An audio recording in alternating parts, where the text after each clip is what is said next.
রাগ করলি? রাগ করলা? রাগ করলি? রাগ করলি? রাগ করলা? রাগ করলি? রাগ করলা? সামাজিক যোগাযোগ মাধ্যম ফেসবুকে হঠাৎ করেই ট্রেন্ডিং শুরু হয়েছে নতুন এক ভাইরাল ডায়লগ, রাগ করলা। অল্প সময়ের মধ্যেই এটি ছড়িয়ে পড়েছে নেটিজেনদের মুখে মুখে। ফেসবুকের নিউজ ফিডে, কমেন্ট সেকশনে, ইনবক্স কিংবা মিম পেজ থেকে শুরু করে শর্ট ভিডিও, সর্বত্র এখন এই একই সংলাপের দাপট। মামা তোমার নামটা কি? বিপ্লব। মিথ্যা কথা কবে না। না, তুমি হিন্দু না মুসলমান? মুসলমান। তোমার কটা কথা বলে দিয়ে যাবো, কথা কটা যদি সত্য হয় সত্য বলবা তো? জি। একবার কও বিসমিল্লাহ, বিসমিল্লাহ, আরেকবার কও সুবহানাল্লাহ। সুবহানাল্লাহ। রাগ করলা? না। সম্প্রতি ভাইরাল হওয়া একটি ভিডিও থেকেই মূলত এই ডায়লগের যাত্রা শুরু। ভিডিওতে দেখা যায় শহরের ব্যস্ত এক সড়কে কাঁধে ঝোলা নিয়ে এক ব্যক্তি একজন পথচারীর ভাগ্য গণনা করছেন। কথার ফাঁকে ফাঁকে তিনি বিভিন্ন উপদেশ, ভবিষ্যৎবাণী ও আবেগঘন কথাও বলছেন। আর প্রায় প্রতিটি বাক্যের শেষে ব্যবহার করছেন রাগ করলা। ঠিক। রাগ করলা? না, না। যখন তোমার কাছে টাকা পয়সা থাকে, তখন তোমার আপন বন্ধু বান্ধব, কাছের মা বাবা মা থাকে। যখন তোমার কাছে টাকা পয়সা থাকে না, তোমার আত্মীয় স্বজন কোনো বন্ধু বান্ধব তোমার কাছে থাকে না। কথাটা ঠিক না বে ঠিক? ঠিক। রাগ করলা? না, না। ভিডিওটিতে এই ব্যক্তির কথা বলার ধরন, আত্মবিশ্বাস এবং মানুষকে প্রভাবিত করার অভিনব স্টাইল মুহূর্তেই দর্শকদের নজর কেড়ে নেয়। বিশেষ করে তার কিছু সংলাপ এখন সামাজিক মাধ্যমে ব্যাপকভাবে ভাইরাল।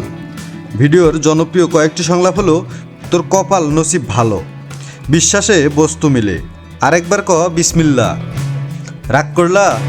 এই সংলাপগুলো ব্যবহার করে এখন তৈরি হচ্ছে অসংখ্য মিম, ট্রল ও স্যাটায়ার ভিডিও। কেউ নিজের বসের সঙ্গে এই ভাইরাল চরিত্রের মিল খুঁজে পাচ্ছেন, আবার কেউ শিক্ষকদের কথাবার্তার সঙ্গে মিলিয়ে মজার পোস্ট করছেন।